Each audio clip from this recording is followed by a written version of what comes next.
Okay, so the first half hour of the class is going to be us going over some practice questions.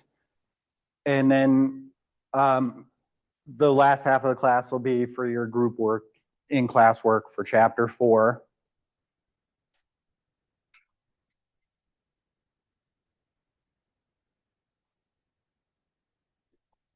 Oops.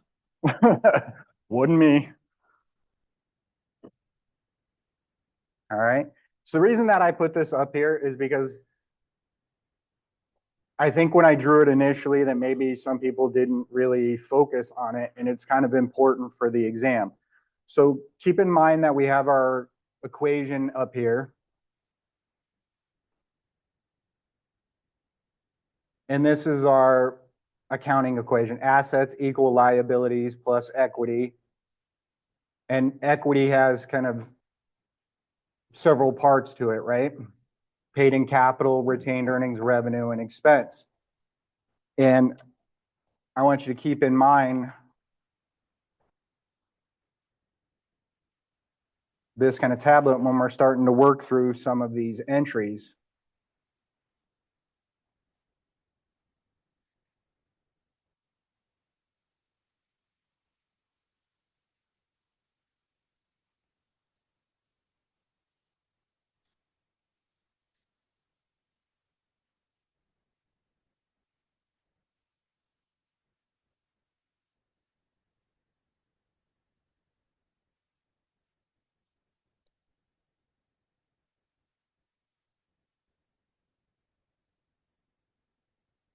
Okay.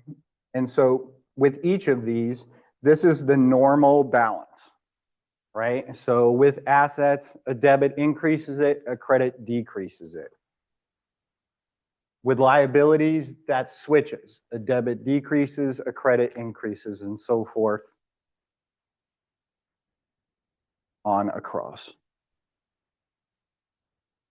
So I'll give you a minute to kind of jot that down as a reminder.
Okay. I'm just going to minimize that. And what I did now is I went out to the assignments. Now, where it says imported assignments, this was from previous instructors, except for the practice question, or except for the exam 1 practice review. So this exam 1 practice exam is the one that I created, and it will give you questions like the questions that are going to be on the exam. You'll have about 25 multiple choice, and you'll have 2 to 5 longer questions, and you'll get about 2 hours to do it. So you should definitely do the practice exam, but I'm just going to go through and pull some practice questions from the ones that they asked here. And you can see these are not graded. They change a little bit. And so we'll just kind of go through and answer some of the questions out there. So on December 1st, Jumpstart Company provides $2,800 service to clients. Journalize this event if the clients had paid cash at the time of services were rendered. So in this case, we're going to go ahead and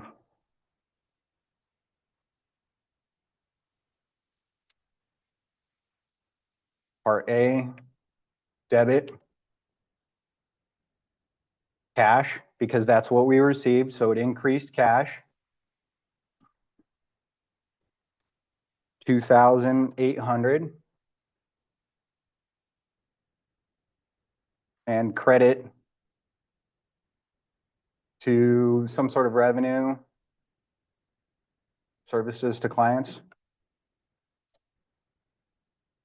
for 2,800. Okay.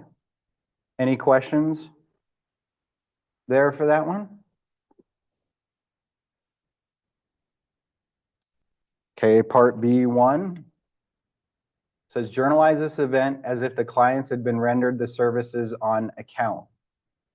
So now we're going to debit accounts receivable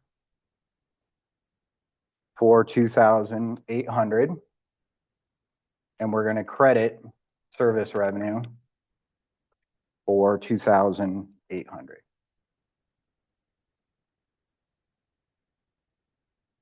Any questions so far? Good. Okay. B2. Assume that the clients paid $1,200 of the amount on account on December 30th. So debit cash for 1,200, and we're going to credit accounts receivable for 1,200. So what is their balance remaining in accounts receivable? $1,600, right? They spent $2,800 on account, and then they paid $1,200, so they have a $1,600 balance. Any questions there? Okay, on December 31st, the balance in office supplies account is $1,385. So that means during the year or with the beginning balance, they either purchased supplies and they had this total of $1,385. They have $435 remaining. So that means they used how much?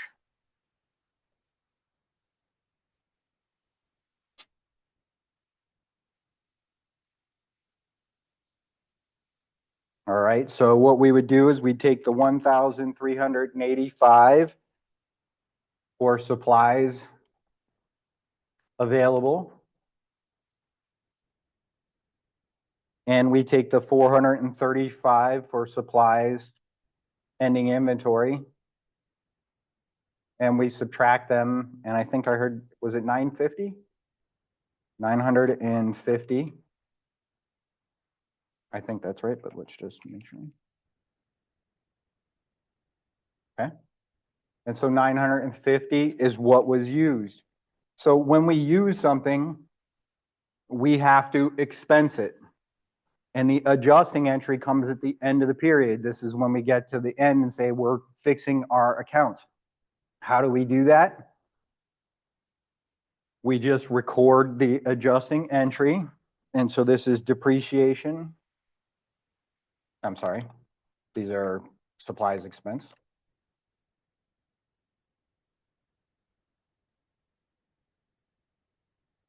Debit, sorry, supplies expense for $950. Credit supplies for $950.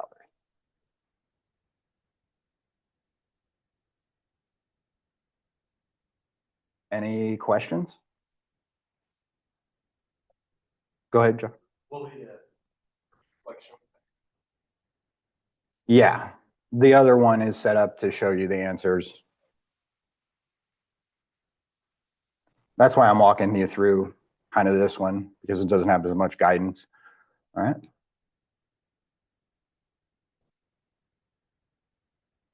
Okay, number 3, record the journal entries for the following transactions. On December 1st, 18,000 was received for a service contract to be performed from December 1st through April 30th. All right, so you guys try this one. Just a plain sheet of scratch paper.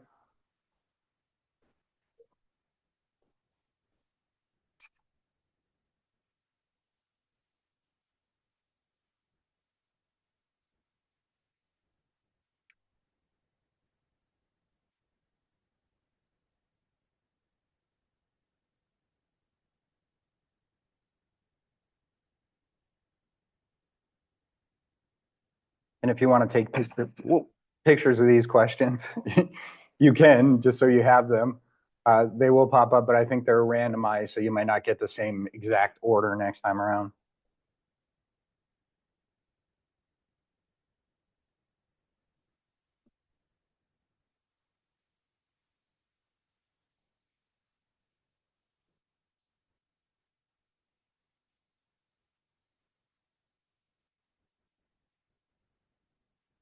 All you're doing is the first part A. It'll give you 2 minutes to do that one, and then we'll go, once we do A, then you can do B.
Okay, so what happened in the first one?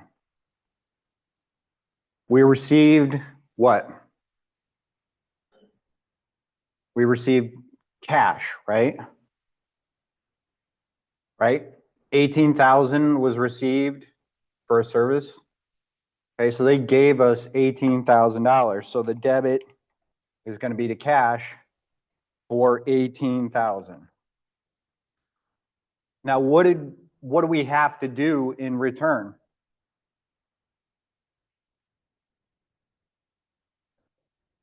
Well, so you're partially correct. What do we have to do in return? Just don't think about it accounting, just what do we have to do? Or we have to do some sort of service, correct? When we do that service is revenue, right? But when we haven't done it, it's an obligation to us, right? Somebody paid us to do something we haven't done yet. So that is going to be a liability. And so here we're going to have to credit unearned revenue for 18,000.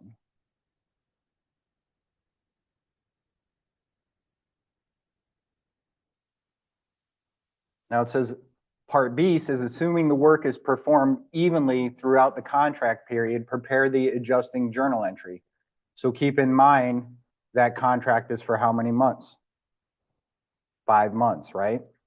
So now we have to make an adjusting entry because we've done part of that service at December 31st. And so what have we done?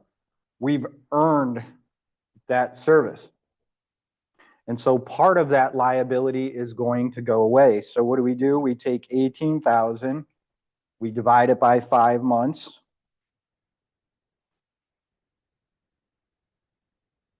Okay, thank you. 2 voices, so it's good. 3,600. And so we've earned this part of it. We no longer have the full obligation, and so we're going to debit unearned revenue for 3,600 because we earned part of it, and we're going to credit service revenue or 3,600.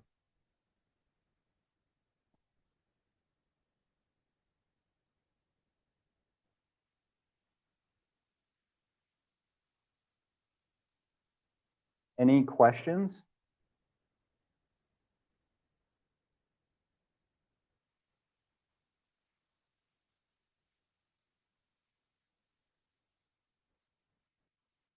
Okay, at December 31st of the current year, Martin Consultants has assets of 430,000 and liabilities of 205,000. Using the accounting equation and considering each case independently, so that means A is different than B is different than C. Determine the following: stockholders' equity as of December 31st. So again, we're just going back to this equation. And this should be very straightforward for you. So if we set up our equation, assets 430,000 equals our liabilities 205,000. Oh, sorry, I 250 there. 205,000 plus equity, then equity is equal to what?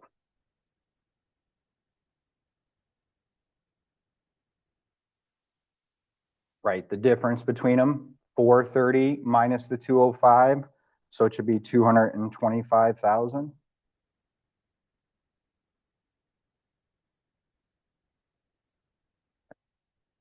Now you guys try part B.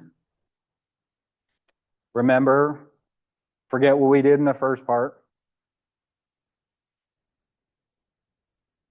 Look at the new numbers.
Okay, so what do we have for assets now?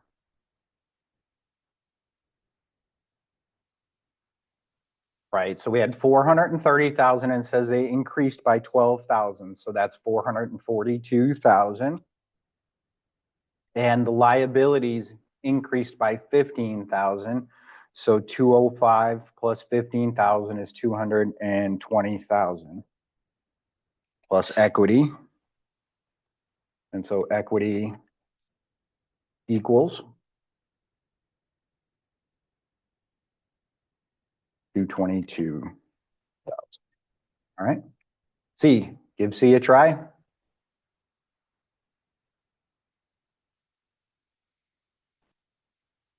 And this one, you're going back to the 430 and 205. We're not starting at 442. We're using the original figures.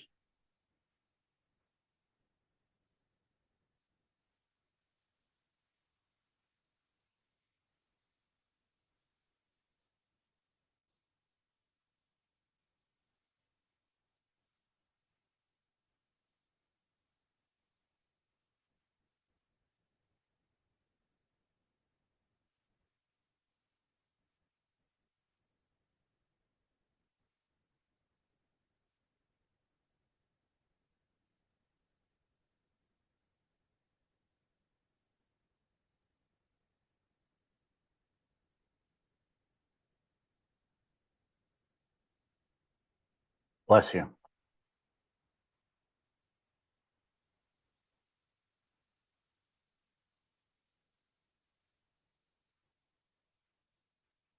Okay, so here now we had 430,000 was our original starting point.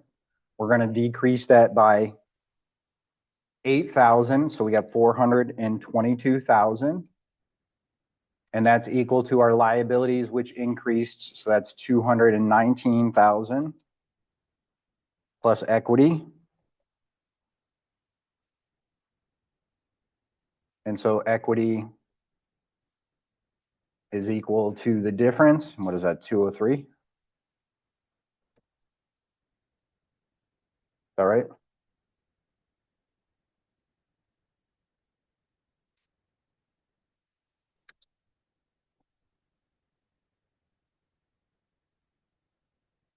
Any questions on that one? These are the types of questions you're going to see on your exam, so please feel free to ask. You know, they're going to have a multiple choice rather than multiple parts for most of them, but there might have one like this.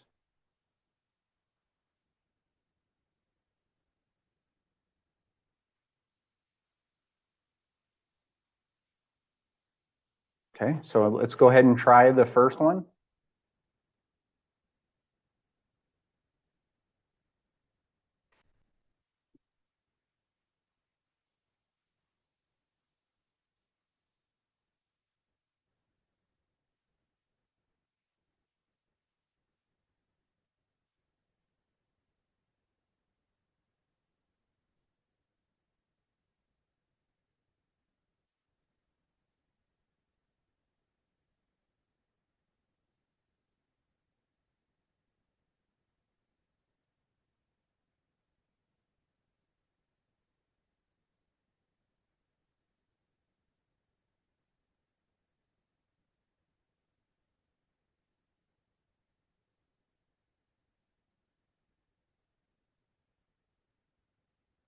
Okay, so this first one, we received what? We received cash, right? So cash increases 4,250.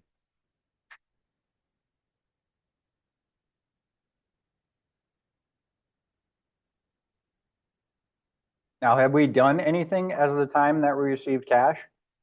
No. So we have to credit unearned and whatever service fees, unearned revenue, 4,250. All right, make the calculations for B, and we'll go over that in about 2 minutes.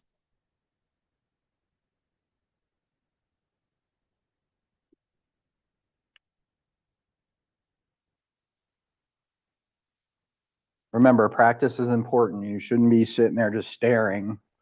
Try. Nobody gets good at anything just by seeing it once.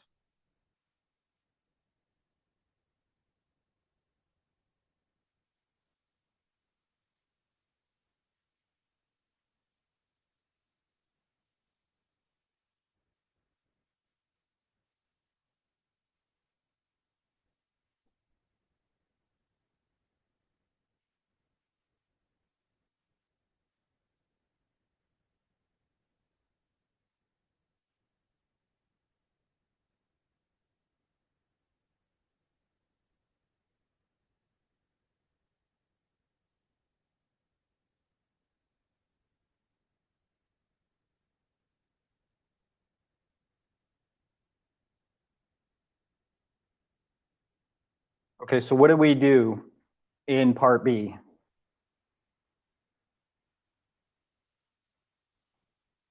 I'm not looking for the entry. I'm just looking for you to tell me you understand what's going on in the question. Okay, so we performed services on that contract, right? How much time? 15 hours. And this was at $85 per hour.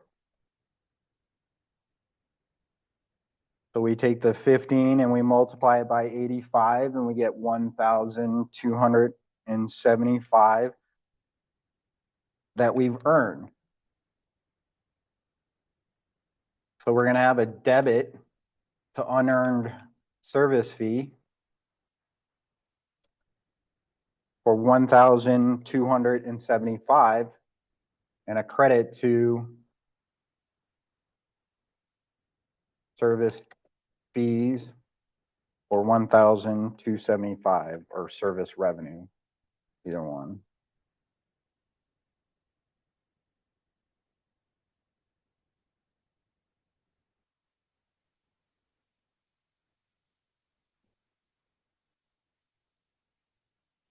So what do we have that's unearned left?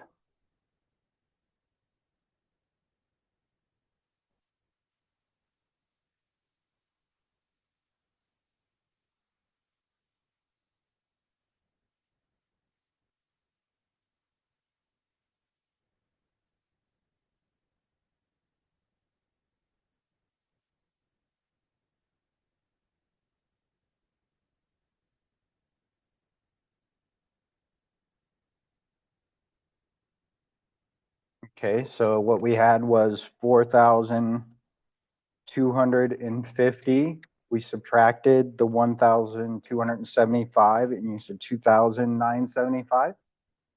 Okay, and that gives us in dollars. And so we want to know hours. So we take the 2,975 and we divide it by 85. Did you say 35?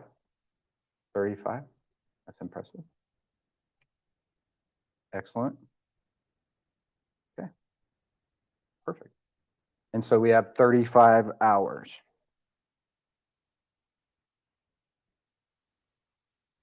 Any questions?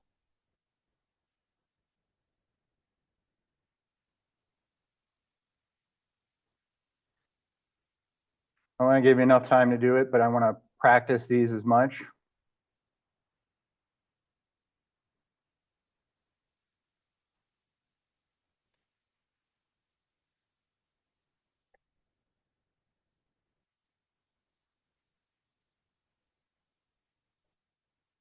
So we just talked about the closing entry, and this is assuming perpetual inventory system.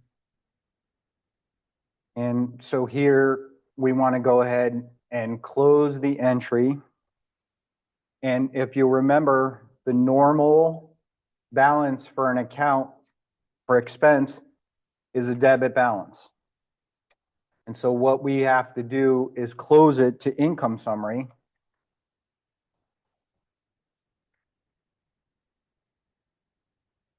So we're going to have a debit to income summary for 652,500 and a credit to cost of goods sold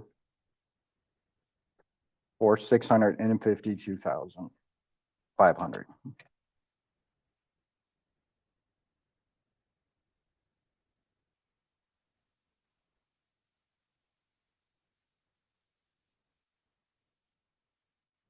Which accounts do we close?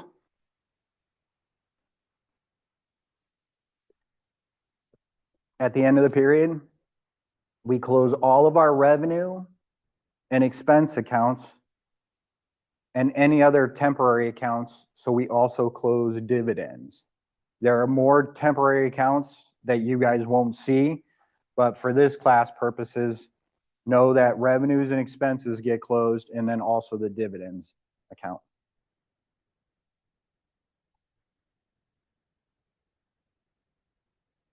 I want to see what this does in terms of, can you submit it and will it give you answers?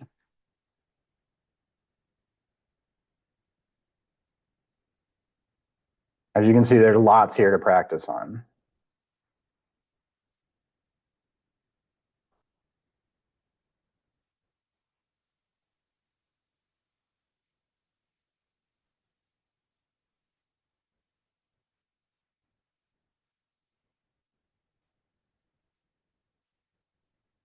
Okay, so I'll have to look up the settings on this and see how it's how you can view your answers on there.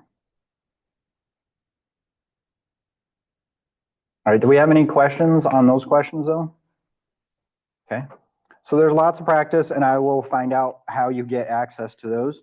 But I know for practice in terms of what we're doing, and if you want something that's going to kind of reflect similarity to the test, then you'll want to go out and go into, I guess it's not listed on here. If you go under assignments, it shows up and it's exam 1 practice exam.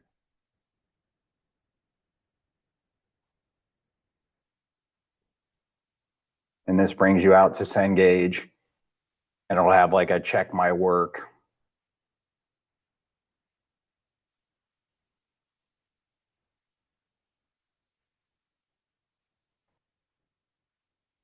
And so these will give you practice questions and answers. What it does is it pulls randomly from each chapter. So you'll get 3 questions from each chapter. And you can see from here which the chapters that it belongs to. And so you can study based on those chapters if you're missing questions. This doesn't count towards your grade. You can go in as many times.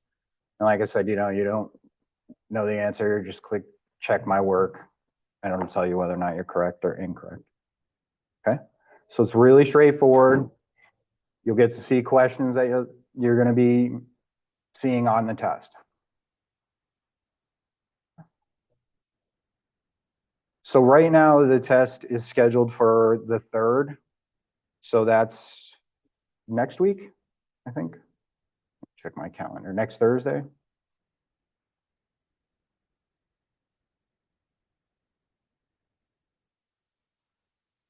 Okay. And the way the test will work, so we'll do chapter 5 on Thursday and then 1, and then we'll wrap up chapter 5. It should be done on Monday, but Tuesday, but if not, it'll be wrapped up on Thursday. And then I'll, answer questions if you have anything like that, and we'll have the chapter 5 group work. And then the exam will be available online over the weekend. So you'll have Thursday, Friday, Saturday, Sunday, or Monday to take it. And you only get 1 try, but you can take it anytime during that time where you have steady internet and access to it. Okay. And so we're right on target with the schedule. So that's pretty good. So lots of tools available to you. If you need help with anything, if you have any questions, please let me know. I'm going to stop the recording here. For those of you that are online, this is available if you go out to assignments. And then you click on the in-class group work, and this is chapter 4, in-class group work.